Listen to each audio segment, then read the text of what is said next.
Observations क्या क्या होता है। जैसे कि तालाब का जो बॉटम होता है वो हमें थोड़ा सा ऊपर उठा हुआ दिखता है, ठीक है, ये होता है रिफ्रैक्शन की वजह से। जो पेंसिल है, जो अभी जो बैंड दिख रहा है यहाँ पे, जो पेंसिल है, तुमको टूटी हुई बैंड दिख रही है ना, हाँ, तो ये जो बैंड दिख रही है ये किसकी वजह से दिख रही है? Because of refraction.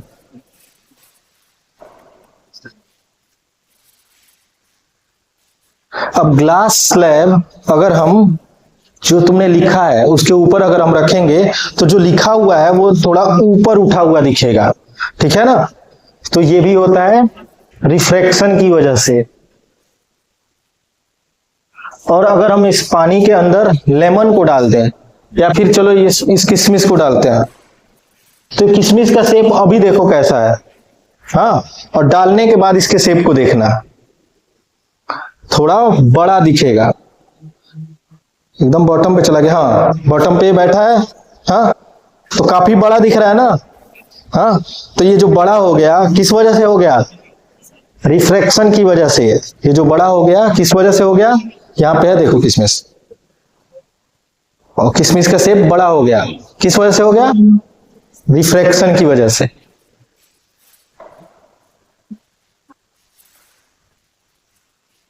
फर्स्ट वाला हम लोग अभी करके देखते हैं। जैसे कि हमारे पास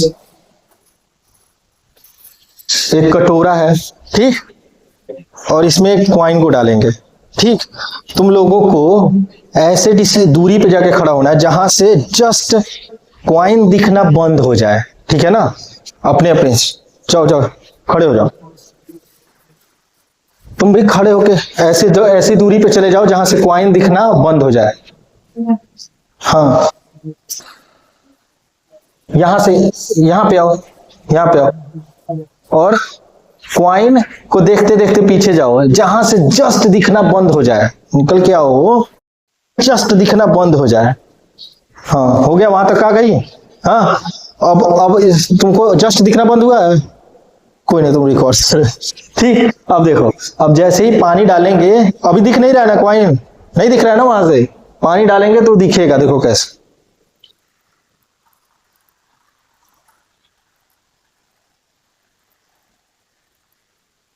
दिख रहा है, दिखने लगा ना, क्यों दिखने लगा? क्योंकि कॉइन ऊपर उठ गया। झूठ मूठ क्या कह रही है, दिख रहा है कि सही में नहीं दिख रहा है?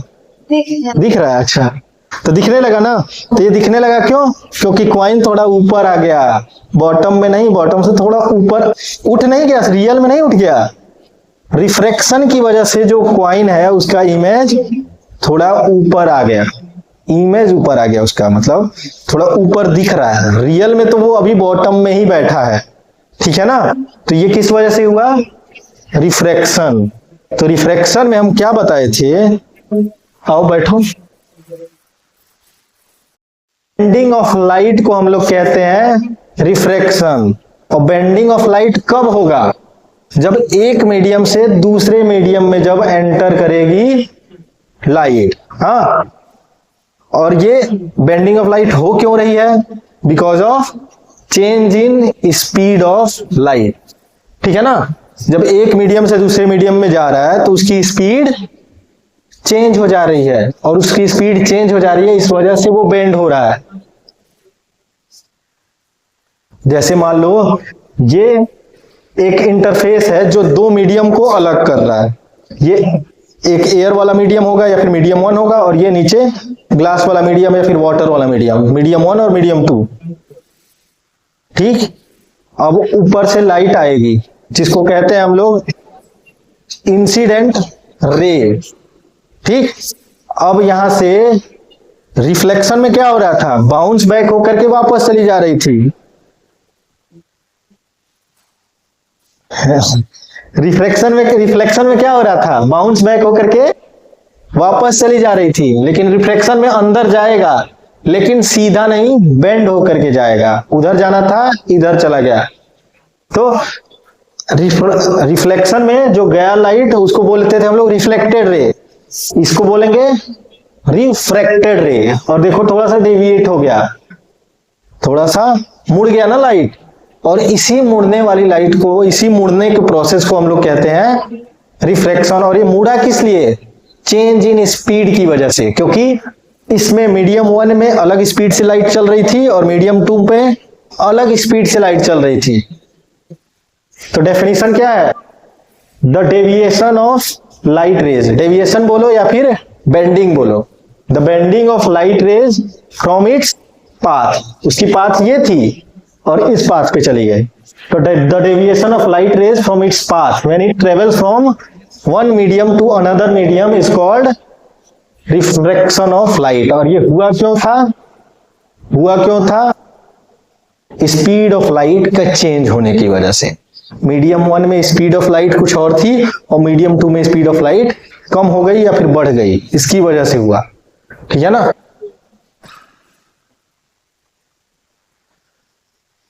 तो अब नॉर्मल के साथ इंसिडेंट रे जो एंगल बनाएगा उसको बोलेंगे इंसिडेंस, एंगल ऑफ इंसिडेंस, और नॉर्मल के साथ जो रिफ्रैक्टेड रे एंगल बनाएगा उसको बोलेंगे एंगल ऑफ रिफ्रैक्शन। ठीक।